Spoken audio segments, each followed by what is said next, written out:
It was a peaceful afternoon in Fort Collins, Colorado. Kids were laughing, joggers passed by, and families enjoyed the sunshine under towering oak trees. Camille, a respected attorney, sat alone by the pond, absorbed in her book, savoring the calm. But within moments, everything changed. Two police officers approached her, suspicion in their eyes, questioning her for simply sitting in the park. What seemed like a routine stop quickly escalated into something far more shocking. Handcuffed and arrested, Camille was thrown into a nightmare. But little did the officers know their actions would lead to a fate they never saw coming. Stay tuned to find out how Camille's story takes a dramatic twist. Subscribe now to never miss a story of justice and change. The sun had just begun to dip beneath the horizon, casting a warm glow over the park. Camille sat there, taking in the tranquility that only a quiet afternoon could offer. The soft rustling of leaves above her mingled with the distant sound of children's laughter. She hadn't had a moment like this in months, a precious break from the grind of her high-pressure job as a lawyer. The weight of her responsibilities, the cases, the deadlines, had all faded into the background, leaving just the simple comfort of her book and the cool breeze. But then, that comfort was shattered in an instant. The screech of tires sliced through, the serenity, and Camille looked up. A police cruiser had come to a screeching halt on the road beside her. Two officers stepped out of the vehicle, their expressions cold, their steps deliberate as they made their way toward her. Camille's heart skipped a beat, not out of fear but confusion. She had been sitting alone, minding her business, enjoying the peace that the park offered. Why were they coming toward her? "Ma'am, may we speak with you for a moment?" The first officer's voice was firm, carrying an air of authority that felt oddly out of place in such a peaceful setting. His tone wasn't one of concern, but suspicion. Something about it sent an unsettling chill down Camille's spine. She closed her book slowly, raising an eyebrow in response.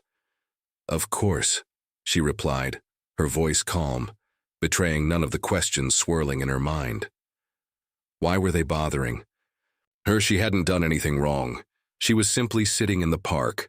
The second officer stepped closer, his stance rigid.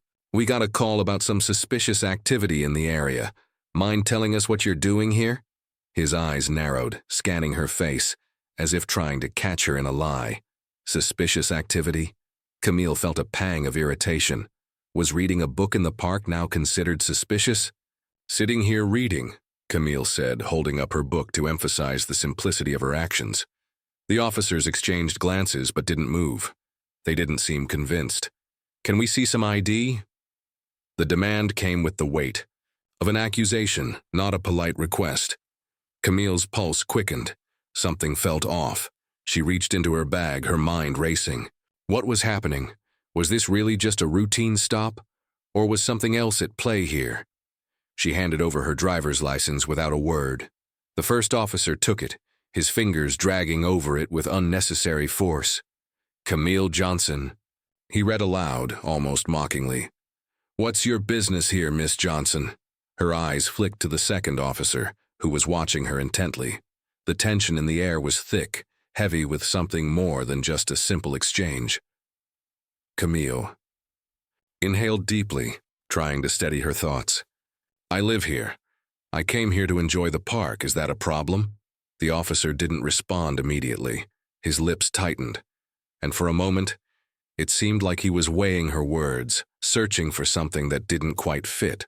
But then, as if trying to regain control, he handed back her ID. "We'll see," he muttered, not giving her a chance to speak again.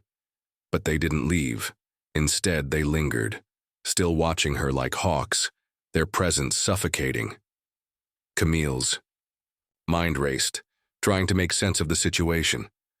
Something wasn't right, and she could feel it deep in her gut. The air between them grew more hostile with each passing second. She glanced around, hoping for a sign, an explanation maybe. The crowd had grown in size, and some people watched, with curiosity, others with a clear discomfort. They seemed to sense it too. The tension between Camille and the officers was palpable, a knot in the pit of her stomach that she couldn't shake. "Do you always carry a book like that around?" One of the officers sneered, his words dripping with derision. Camille felt her temper flare, but she kept it in check. "I don't see how that's relevant," she replied, her voice measured, trying to hold on to the calm she had left. The other officer stepped closer, his hand hovering over his belt in a subtle but deliberate gesture. "Are you alone here? Or waiting for someone?" The implication was clear. They weren't asking out of concern. It felt like an interrogation, one that was slipping into something darker. Her pulse was racing now. Camille had handled countless tense moments in courtrooms. But this was different. She could feel the power dynamic shifting in a way she hadn't experienced before. These officers weren't treating her like a person. They were treating her like a suspect, and for no reason other than the color of her skin. "I'm not answering. Any more questions unless you tell me what I'm being accused of," Camille said, her voice steady despite the surge of frustration building inside her. For a moment, the officers seemed taken aback. Then the first officer's face twisted into a scowl. "Don't get smart with us," he snapped. "We're just doing our job." But the words felt hollow. He wasn't doing his job. He was abusing his authority. "I know the law," Camille replied, her voice unwavering. "And I'm not breaking it by sitting in a public park." But reasoning with them wasn't the point anymore. The officers were no longer listening. They weren't interested in fairness. They were looking for an excuse to escalate this. Before she could react, the first officer reached for her arm, gripping it with a force that startled her. "You're resisting," he said, his voice cold. And final, though Camille hadn't moved an inch. Her heart hammered in her chest. "What are you doing?" she exclaimed, her voice rising in disbelief. The officer's hands were on her now, pulling her toward the cruiser. Her mind raced.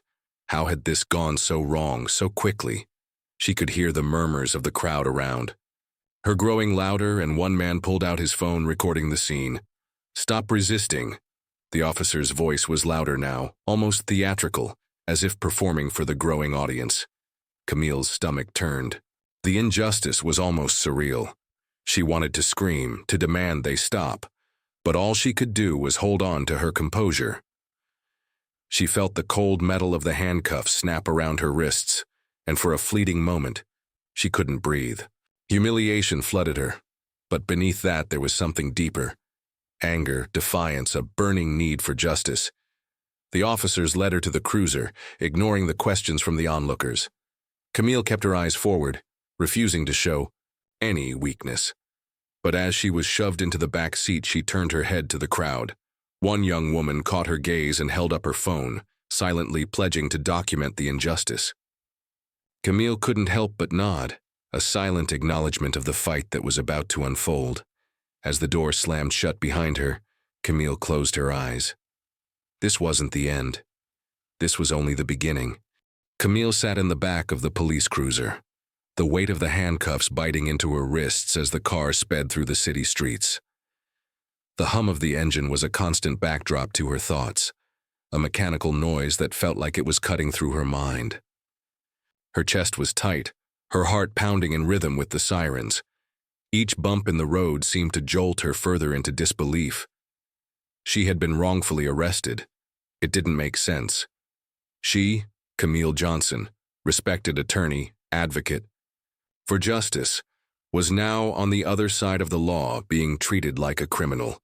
As the cruiser pulled up to the station, she could feel the weight of the situation pressing down on her. She had dealt with countless injustices in her career, fought for the voiceless and stood up for the underdog. But this was different. She wasn't just fighting for someone else now.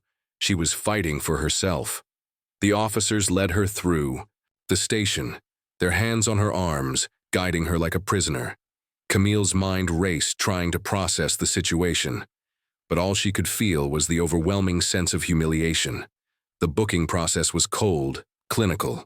The officers snapped her picture, took her fingerprints, and led her into a small holding cell.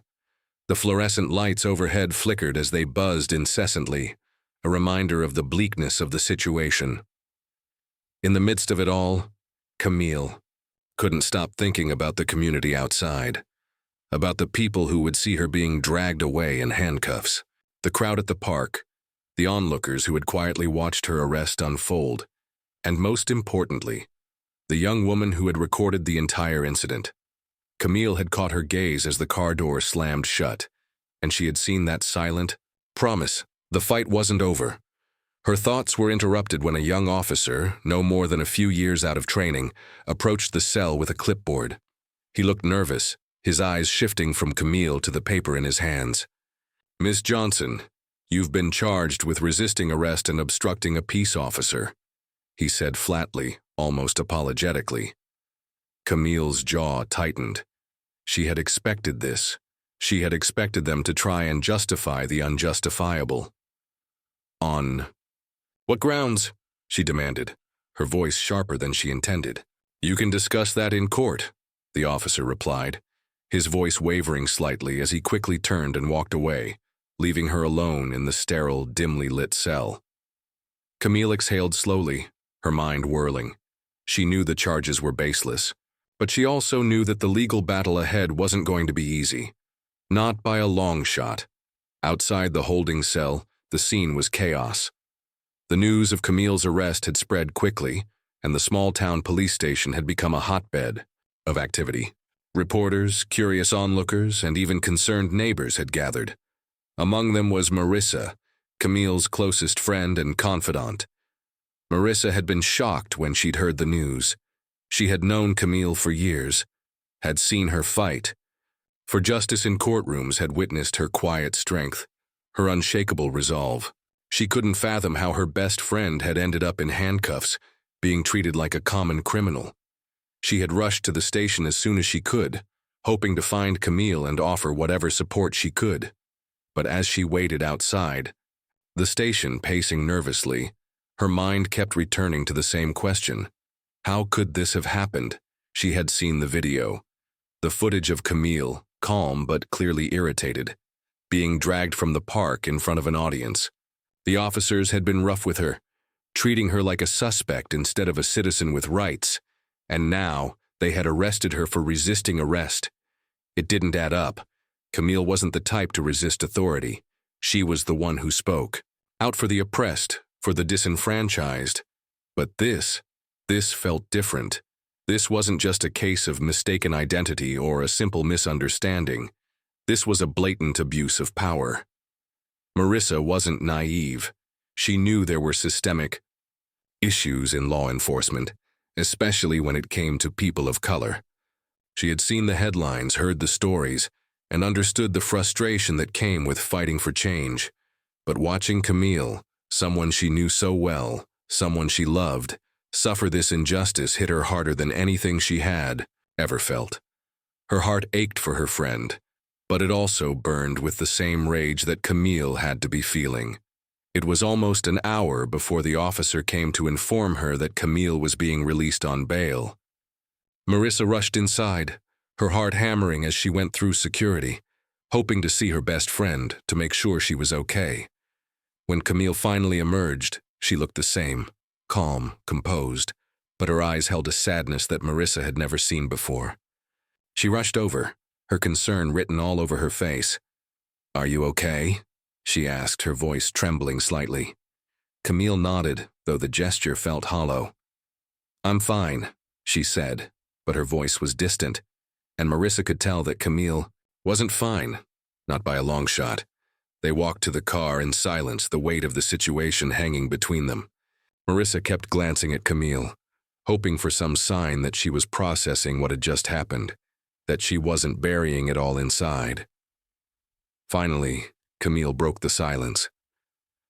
"I'm not letting this slide, Marissa. Not this time."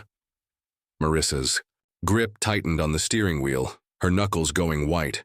"What are you thinking?" she asked, trying to keep her voice steady. She didn't want to sound like she was doubting Camille, but this was a dangerous fight. The system had a way of protecting its own. "I'm thinking I'm tired of this happening," Camille replied, her voice low but filled with an unshakable determination. "I have the tools, the knowledge, and the resources to fight back. And I will." Marissa didn't speak for a moment, just focusing on the road ahead. She could feel Camille's resolve radiating from her, and it both terrified and inspired her. She knew her friend was strong, but this was going to be a battle like no other. As they drove through the city streets, Camille couldn't help but think of what had happened earlier that day.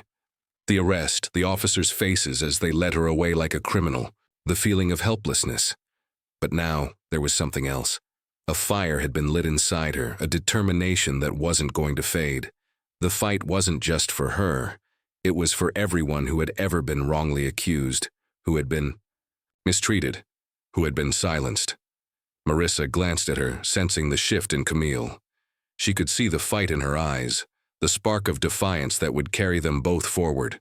Whatever came next, they would face it together. And Camille was ready. In the days following her release, Camille felt as though she were trapped in a nightmare. The case was consuming her. Every moment of her free time was spent poring over legal documents, drafting potential motions, and strategizing. The case had grown bigger than her. It was no longer just about the officers who had arrested her. It was about exposing a broken system. But as much as she wanted to push forward, the emotional toll was immense. Every time she closed her eyes, the image of the officers' smug faces flashed before her. She could still feel the cold bite of the handcuffs around her wrists, the sting of humiliation as they led her away in front of a crowd. It was an experience that no amount of preparation could have prepared her for. But it was in those moments of quiet reflection that the anger within her began to boil over. What made it worse was the unexpected side effect of the viral video. The footage of her arrest had made headlines across the country, and Camille couldn't escape the media storm. Every time she stepped outside, reporters were there, hounding her for statements, asking her if she was going to press charges, speculating on her next move. The pressure was suffocating, and the more she pushed back, the more the media seemed to escalate. But Camille knew she couldn't back down now, not after everything that had happened. She had to be the voice for those who couldn't speak for themselves. One night, after a particularly grueling day of research, Camille sat alone in her kitchen. The room was dimly lit, the only sound being the hum of her refrigerator. She stared at the legal papers spread out before her, her mind numb from the constant analysis. The weight of what she was doing was starting to sink in. She wasn't just going up against two rogue officers. She was challenging an entire system of power, a system that was built to protect those who wore badges and uniforms. As she sat there, trying to gather her thoughts, her phone buzzed on the table. She glanced at the screen. It was a text from Marissa.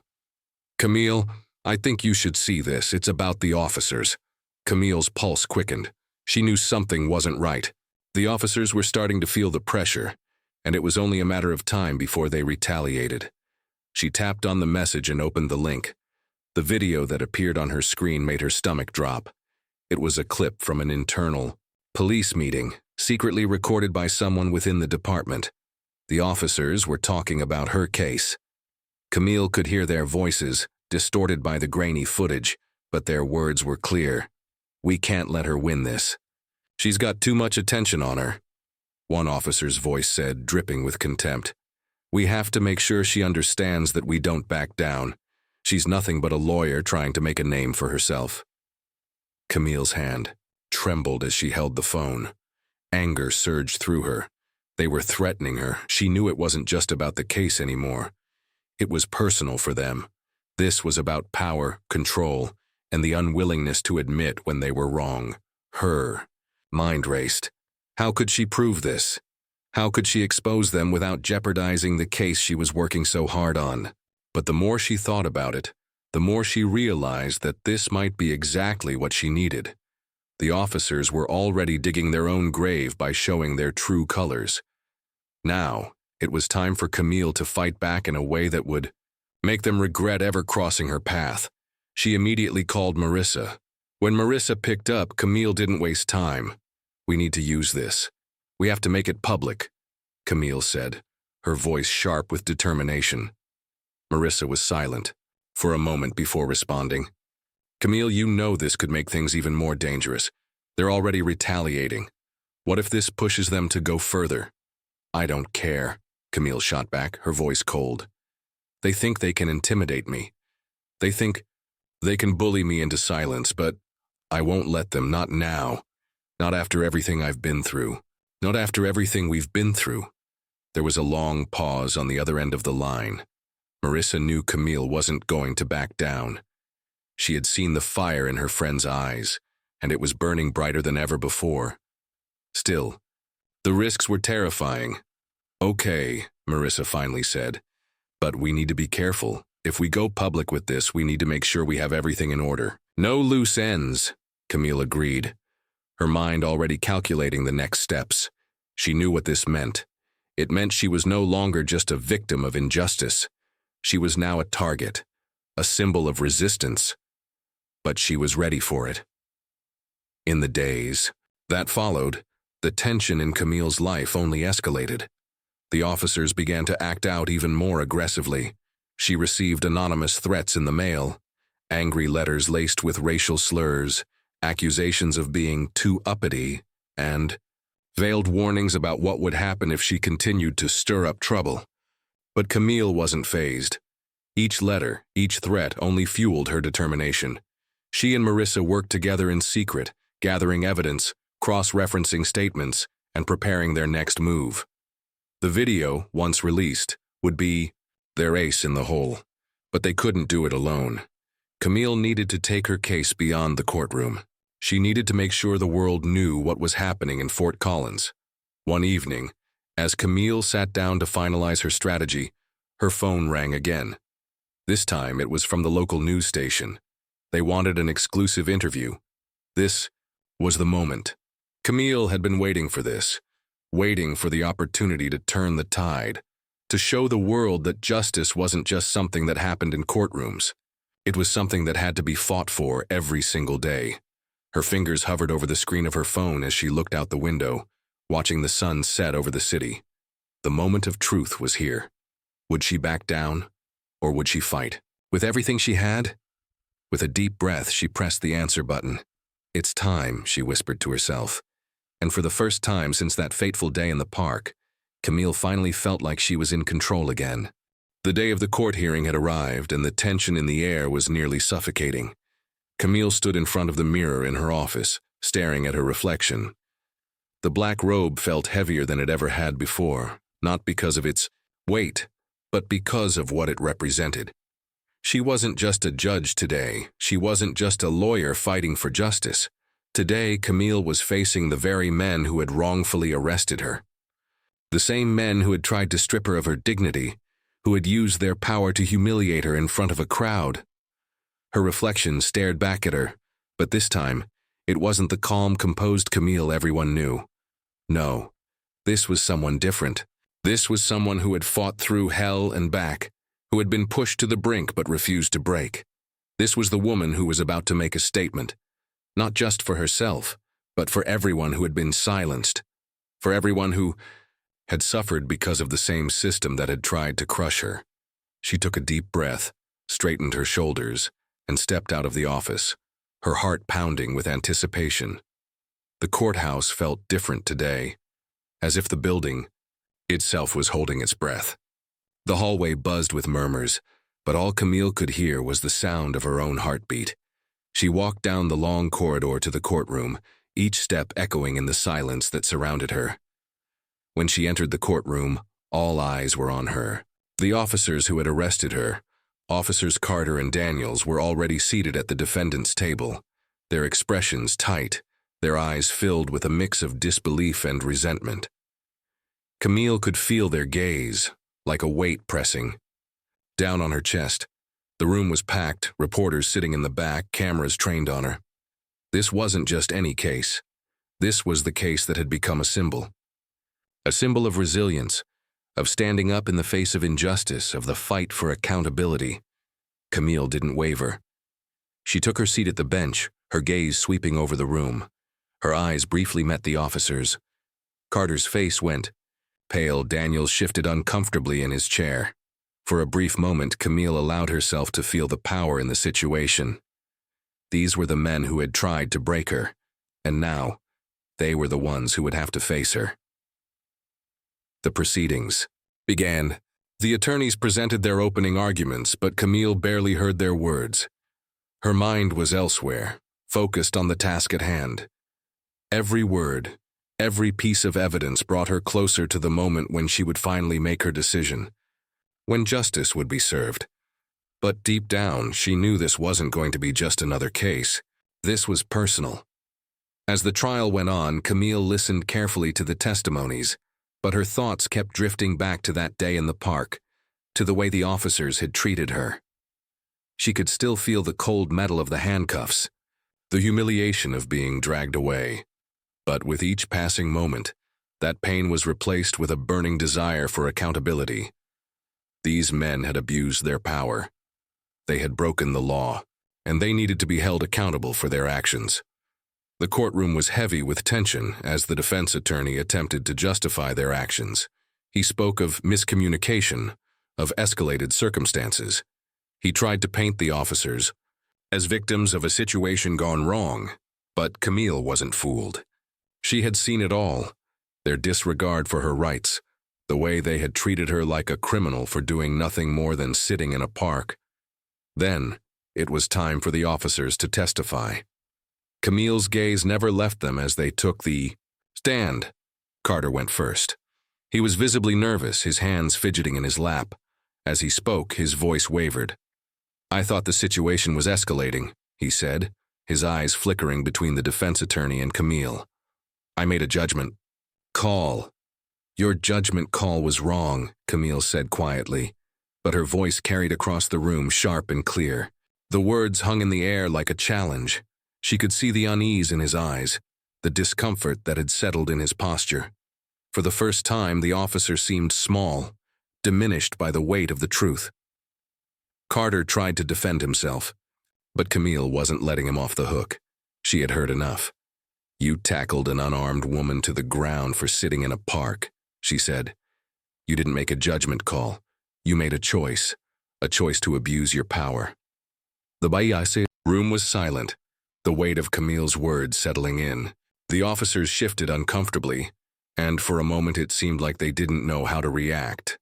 The defense attorney looked like he was about to speak, but Camille silenced him with a single glance. Now, it was Daniels's turn. He looked more composed, but the tightness in his jaw betrayed his nerves. He spoke about how he had been following protocol, but Camille wasn't interested in excuses. "Protocol," she repeated, her voice dripping with contempt. "You followed your protocol, but that's not the law. The law is about fairness, respect, and accountability. You failed in every way possible." She could see Daniels's confidence cracking, just like Carter's had. The officers had thought they were invincible, but now the truth was catching up to them. The weight of their actions had finally caught up with them, and Camille wasn't going to let them escape the consequences.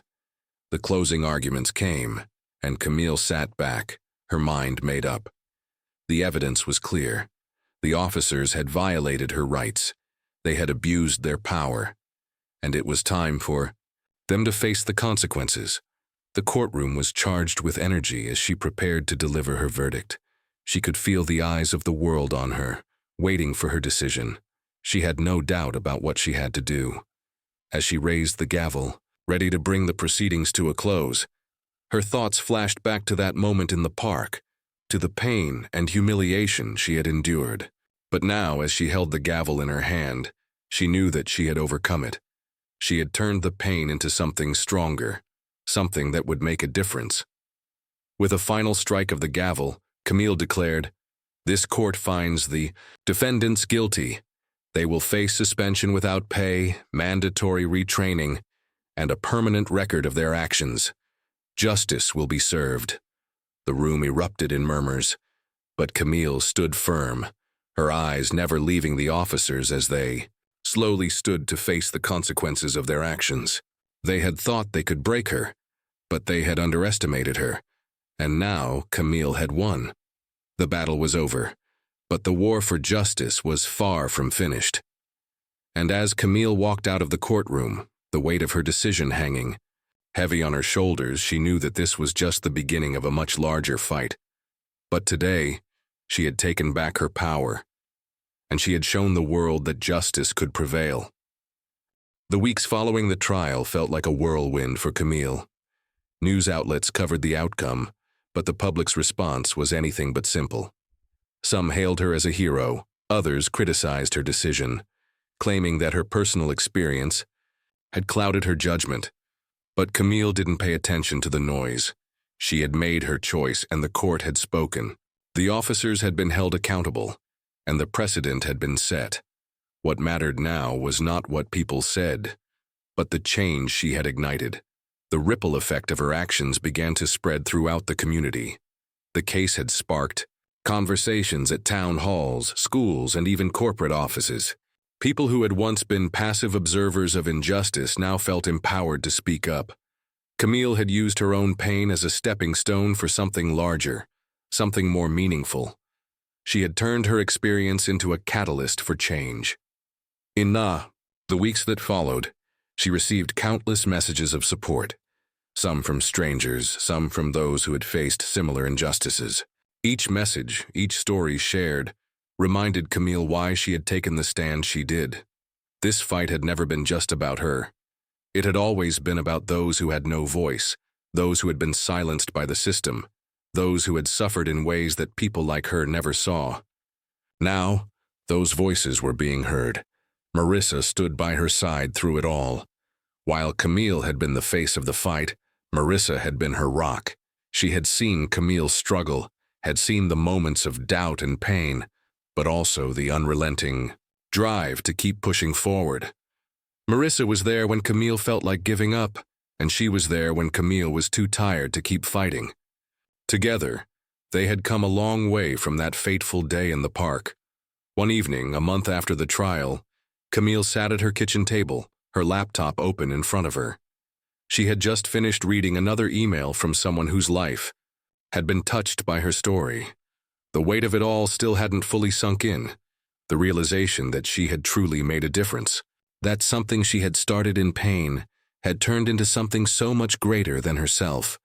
As she stared at the screen, she thought about the journey, the arrest, the courtroom, the sleepless nights, the relentless pressure.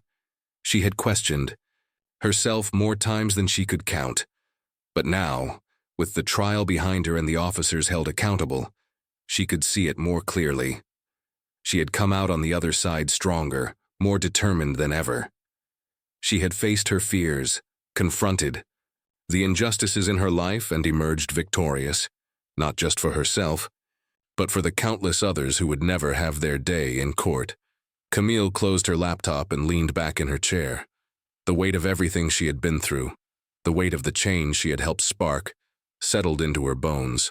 It had been a long, difficult road, but she had proven something that so many people had doubted: that one person, one voice, could make a difference.